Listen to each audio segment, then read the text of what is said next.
अस्सलाम वालेकुम व्यूवर्स। उम्मीद है कि आप ठीक ठाक होंगे और अल्लाह ताला आपको अपने हिफ्ज़-ओ-ईमान में रखे। अपना आज का लेक्चर जो है हम स्टार्ट करते हैं, जो कि क्या है, history of formulation of cell theory.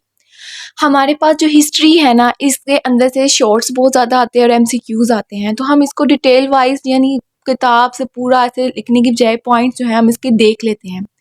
सबसे पहले जो है हमारे पास एरिस्टोटल आया था। उसने कहा कि प्लांट्स और एनिमल्स के अंदर कोई ना कोई चीज़ ऐसी ज़रूर है जो आपस से रिलेट करती है। ठीक है, जो हमारे पास एनिमल्स हैं यानी कि ह्यूमंस भी बीच में आ गए हैं और हमारे पास प्लांट्स है, ये आपस में कहीं ना कहीं रिलेटेड कर रहे होते हैं। फिर सवाल क्या पैदा हुआ कि क्या इसका मतलब ये है कि जितने भी लिविंग ऑर्गेनिज्म हैं उनके अंदर कोई फंडामेंटल यूनिट है, कोई एक यूनिट है जो इनको मिला के रख रहा है। तो हमारे पास साइंटिस्ट आया रॉबर्ट हुक, जो कि 1665 के अंदर आया था, जिसने पहली दफ़ा सेल्स के बारे में हमें बताया था कि सेल्स नामी भी कोई चीज़ हमारे पास प्रेजेंट होती है। तो उसने हमारे पास सेल्स के बारे में क्या बताया कि उसने एग्जामिन किया एक थिन स्लाइस ऑफ कॉर्क। ठीक है, उसने एक कॉर्क लिया। कॉर्क बेसिकली हमारे पास क्या होता है, प्लांट के बाइट जो है वो लेयर होती है जो वाटर रेजिस्टेंस होती है।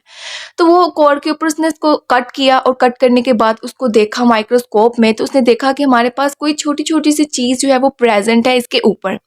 ऑब्जर्वेशन उसने की हनी कॉम के ऊपर। हनी कॉम का मतलब क्या है, जो हमारे पास शहद का छट्टा नहीं होता, यानी शहद का जो छत्ता जो भी लफ्ज़ कहते हैं, वो जो होता है उसको उसने ऑब्जर्वेशन की। उसने कहा कि उसके अंदर दरमियान में कोई एम्प्टी कंपार्टमेंट्स है, एम्प्टी स्पेस है, जिसको उसने नाम के दे दिया सेलुलाई का। ठीक है, उसने उसको सेलुलाई का नाम दे दिया कि ये कोई सेल टाइप हमारे पास क्या है, चीज़ है, कोई गोल गोल सी या चीज़ है जो इसके ऊपर क्या है, प्रेजेंट है। ये क्या इसने ऑब्जर्वेशन की, ये हमारे पास क्या था, एक ब्रिटिश साइंटिस्ट था। फिर हमारे पास आया एंटोनी वैन लियो वैन हुक। ठीक है, एंटोनी वैन लियो हुक ने हमारे पास क्या किया, फर्स्ट लिविंग और सेल्स जो है वो डिस्क्राइब किया था।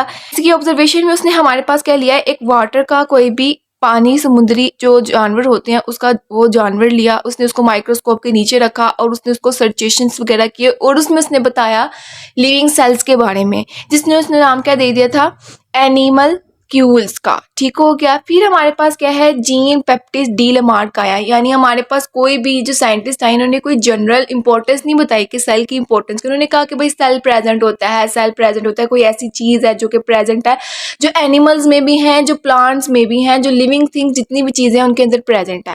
फिर हमारे पास अदर साइंटिस्ट आते गए, तो उन्होंने कहा सबसे पहला साइंटिस्ट जो आया उसने उसका नाम क्या था, जीन बैप्टिस्ट डी लामार्क।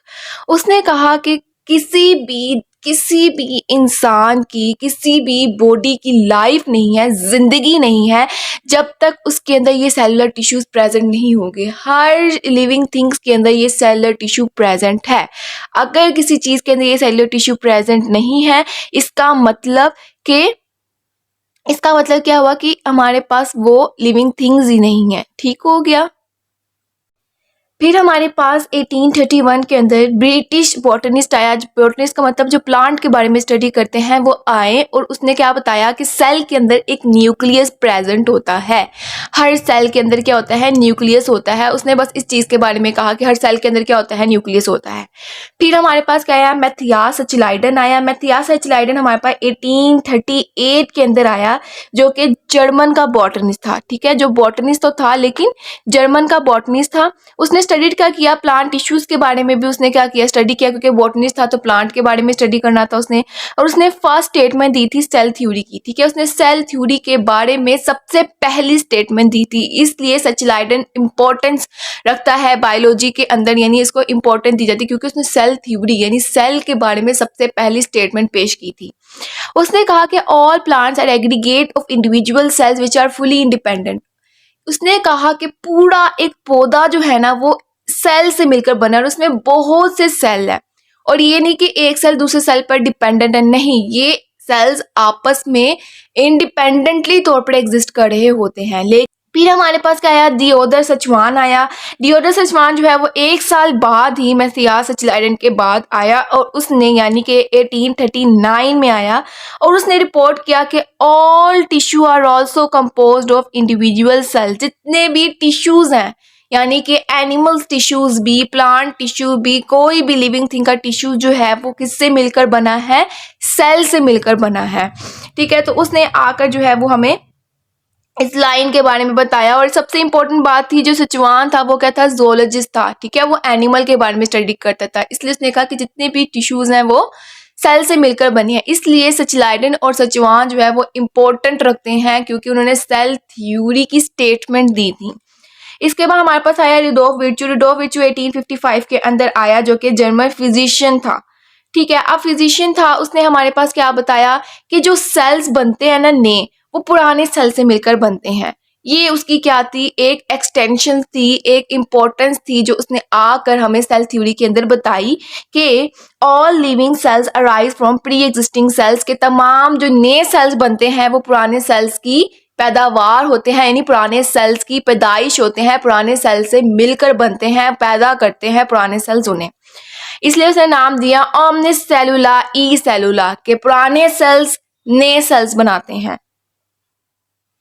फिर हमारे पास क्या है, लुईस पास्चर है। लुईस पास्चर का बस मेजरली तौर पर काम क्या था कि लुईस पास्चर ने आकर ये एक्सपेरिमेंट करके इस चीज को क्या कर दिया, साबित कर दिया।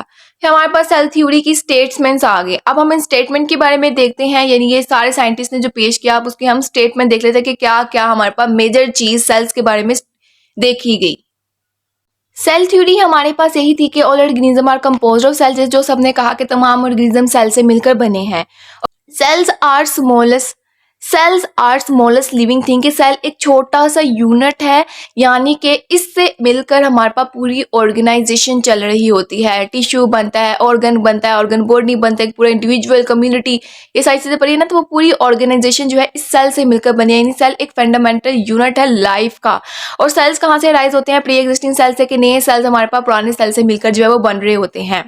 इसके बाद अगर हम रीड आउट करें, वो हम रीड आउट किसके बारे में करेंगे, सब सेलुलर ए सेलुलर के बारे में। सब सेलुलर ए सेलुलर का मतलब क्या है, ए का मतलब क्या होता है, नॉट, यानी जो सेल से मिलकर नहीं बने। जो जितने भी हमारे पास वायरस है, वायरियन है, ये क्या है, सेल से मिलकर नहीं बने। के सेल्स के अंदर जो जो चीजें होती हैं वो इनके अंदर नहीं होती, बल्कि इनके अंदर थोड़ी बहुत चीजें होती है, जैसे डीएनए हो गया, क्योंकि ये आगे हमारे पास क्या है, वायरस फैलता है, तो डीएनए वायरस के अंदर होता है। डीएनए के अंदर ऑर्गेनल्स नहीं होते, राइबोसोम्स नहीं होते, जिस तरह से चीजें हमारे पास नहीं होती, प्रॉपरली तौर पर न्यूक्लियस जो है वो नहीं होता, तो इसलिए हम इनको ए सेलुलर का नाम देते हैं।